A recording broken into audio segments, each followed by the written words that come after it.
Hello বন্ধুরা, কিছু কাজ করাতে তো ঘরে ভালোই লাগে। তারপরে কাজ শেষ হওয়ার পর দেখো কতটা খাটাখাটনি পড়ে। তো এইসব রঙগুলি পরে গোটা ঘরে ভর্তি, এগুলো আমি ঘষে ঘষে সিরিজ কাগজ দিয়ে উঠাচ্ছি। কত ঘষবে, একদম হাত ধরে গেছিলো আমার এগুলি ঘষাতে ঘষাতে।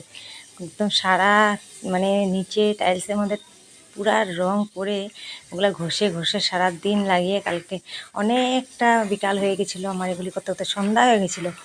তো এগুলি সব পরিষ্কার করে ফাইনালি সব ঘরটা গুছিয়ে নিলাম। এই দেখো, পুজো অনেক দিন ধরে বন্ধ ছিল, পুজো দিতে পারিনি। তো আজকে এই যে সুন্দরভাবে পুজো টুজো দিয়ে নিলাম। সব গাছপালাও লাগিয়ে নিয়েছি। দেখো সিঁড়িতে আমার মানি প্ল্যান্টটা দেখো তো কত সুন্দর বেয়ে যাচ্ছে উপরে।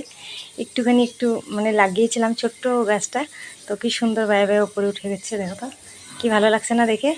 তো আমার এগুলার অনেক শখ, জানো তো, তোমরা জানোই, আমি আগে একটা ভিডিও দিয়েছিলাম। তো দেখো সব সুন্দরভাবে পরিষ্কার করে ফাইনালি আমি ঘরটাকে গুছিয়ে নিলাম। আজকে একটু শান্তি লাগছে। এই যে দেখো পুরো ঘরটাকে গুছিয়ে নিয়েছি।